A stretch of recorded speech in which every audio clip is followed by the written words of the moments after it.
Bismillahirrahmanirrahim. Assalamualaikum warahmatullahi wabarakatuh. Kita bisa berjumpa lagi di channel ini.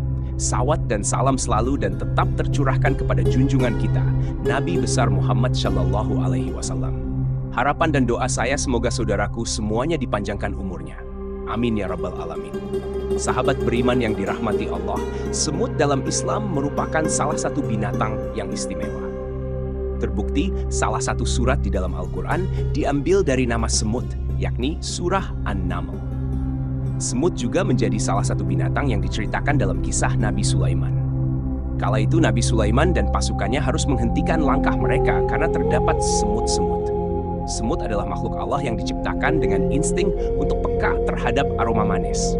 Jadi, semut akan mudah datang jika terdapat makanan atau sisa-sisa makanan yang berjatuhan di rumah. Oleh karenanya, keberadaan semut di rumah menurut Islam tidak mengisyaratkan adanya sihir yang dapat membahayakan, karena tidak ada hadis maupun dalil yang menyatakan hal tersebut. Hampir setiap hari kita temukan semut di rumah kita.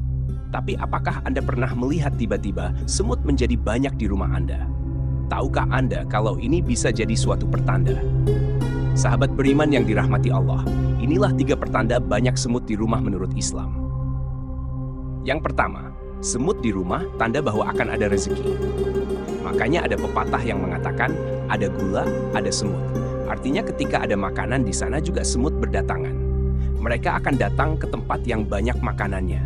Jadi ketika rumah kita ada banyak semut, tandanya mereka mencium bau makanan di rumah kita. Yang kedua, rumah kita dalam kondisi lembab. Tanda berikutnya yaitu ketika banyak semut di rumah, artinya rumah kita dalam kondisi yang lembab dan kurang sirkulasi udara. Karena semut itu suka pada tempat yang lembab, dan mereka akan menjadikan tempat lembab tersebut sebagai rumah untuk berkembang. Lantas, bagaimana cara mengatasinya? Sedangkan semut itu tidak boleh dibunuh, sahabat beriman. Ketika banyak semut di rumah, jangan langsung panik. Sebab dalam Islam kita memang tidak diperbolehkan untuk membunuh semut. Akan tetapi, kalau sekadar mengusirnya, boleh-boleh saja. Berikut ini beberapa cara yang bisa kita lakukan di rumah.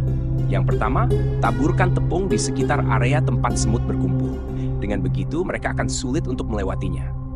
Yang kedua, siapkan air lemon dan gunakan untuk menyemprot area yang banyak semutnya. Semut cenderung menghindari bau asam dari lemon. Yang ketiga, pakai produk kapur khusus untuk mengusir semut, bukan untuk membunuh. Yang keempat, menaburkan lada dengan air, kemudian semprotkan di area dapur, jendela, atau pintu tempat masuknya semut.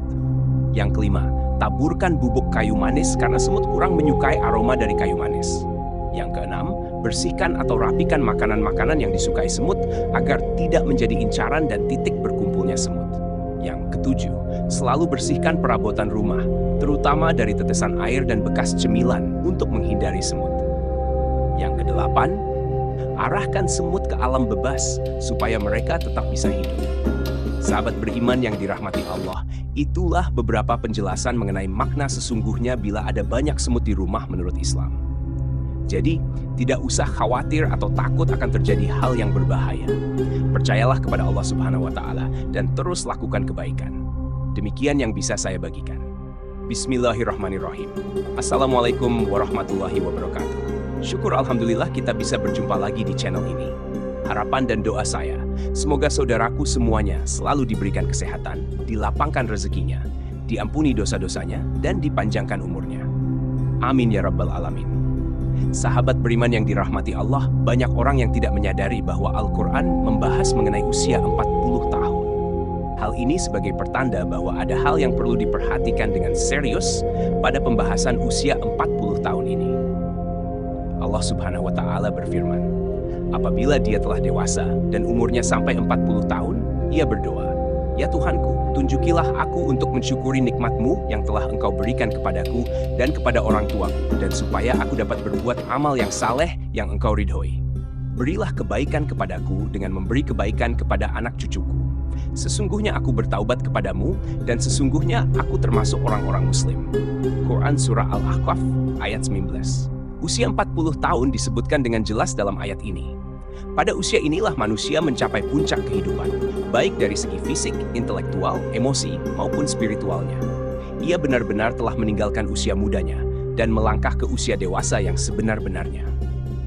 Doa yang terdapat dalam ayat tersebut dianjurkan untuk dibaca oleh mereka yang berusia 40 tahun atau lebih, yang di dalamnya terkandung penjelasan yang jelas bahwa mereka telah menerima nikmat yang sempurna, kecenderungan untuk beramal yang positif, dalam mempunyai keluarga yang harmonis, kecenderungan untuk bertaubat, dan kembali kepada Allah Subhanahu wa Ta'ala. Pada ayat lain, Allah Subhanahu wa Ta'ala berfirman, "Apakah kami tidak memanjangkan umurmu dalam masa yang cukup untuk berpikir bagi orang-orang yang berpikir? Dan apakah tidak datang kepadamu pemberi peringatan?" Para ulama menjelaskan bahwa yang dimaksud dengan umur panjang dalam masa yang cukup untuk berpikir dalam ayat tersebut adalah ketika berusia 40 tahun. Imam Ibnu Katsir menjelaskan bahwa ayat tersebut memberikan petunjuk bahwa manusia apabila menjelang usia 40 tahun hendaklah memperbaharui taubat dan kembali kepada Allah dengan bersungguh-sungguh. Apabila hal itu berlaku menjelang usia 40 tahun, maka Allah memberikan janjinya dalam ayat setelahnya, yaitu kematangan usia 40 tahun adalah usia matang bagi kita untuk bersungguh-sungguh dalam hidup, mengumpulkan pengalaman, menajamkan hikmah dan kebijaksanaan, serta membuang kejahilan. Ketika usia muda lebih berhati-hati melihat sesuatu dengan hikmah dan penuh penelitian, maka tidak heran tokoh-tokoh pemimpin muncul secara matang pada usia ini. Bahkan lebih, Nabi Muhammad SAW pun demikian, sebagaimana yang disebutkan oleh Ibnu Abbas bahwa diutusnya Rasulullah yaitu pada usia 40 tahun. Nabi Muhammad SAW diutus menjadi nabi tepat pada usia 40 tahun. Begitu pula dengan nabi-nabi yang lain, kecuali Nabi Isa alaihissalam dan Nabi Yahya alaihissalam. Mayoritas negara juga mensyaratkan bagi calon-calon yang akan menduduki jabatan-jabatan elit seperti kepala negara harus setelah berusia 40 tahun.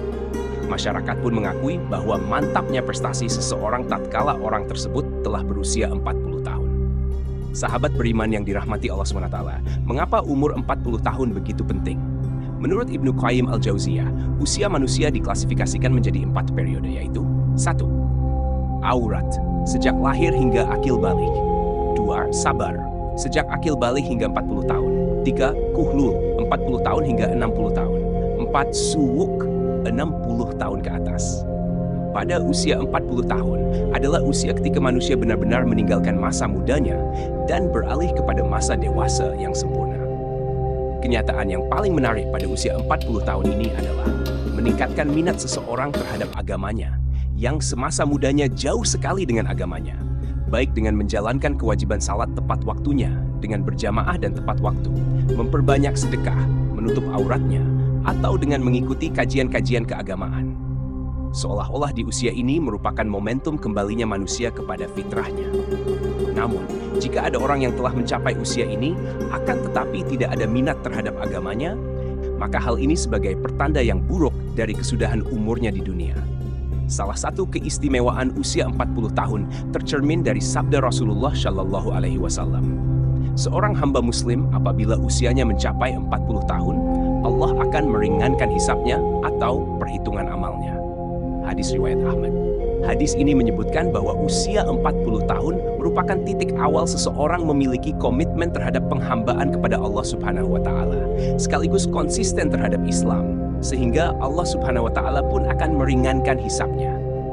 Inilah keistimewaan orang yang mencapai usia 40 tahun. Namun, usia 40 tahun merupakan saat di mana orang harus berhati-hati. Ibarat waktu, orang yang berumur 40 tahun mungkin sudah masuk waktu senja.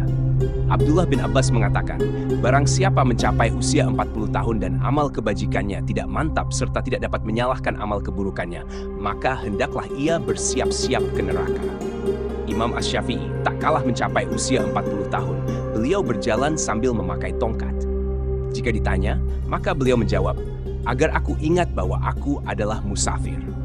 Demi Allah, aku melihat diriku sekarang ini seperti seekor burung yang dipenjara di dalam sangkar.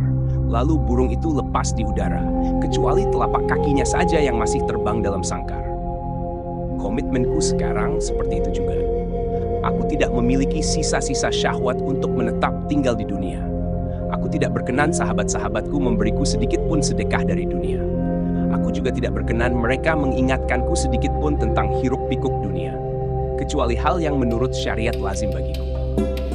Sahabat beriman yang dirahmati Allah, kematian bisa datang kapan saja.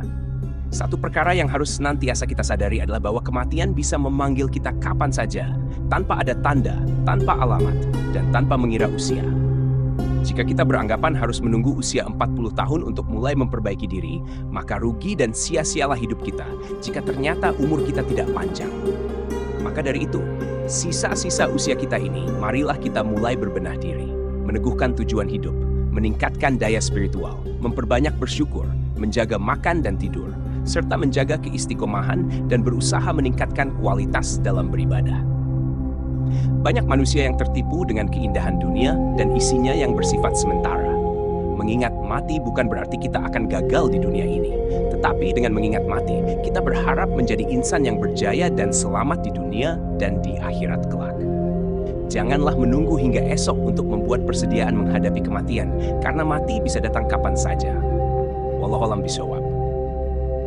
Demikian yang bisa saya bagikan. Semoga bermanfaat untuk kita semua. Amin ya rabbal alamin. Assalamualaikum warahmatullahi wabarakatuh.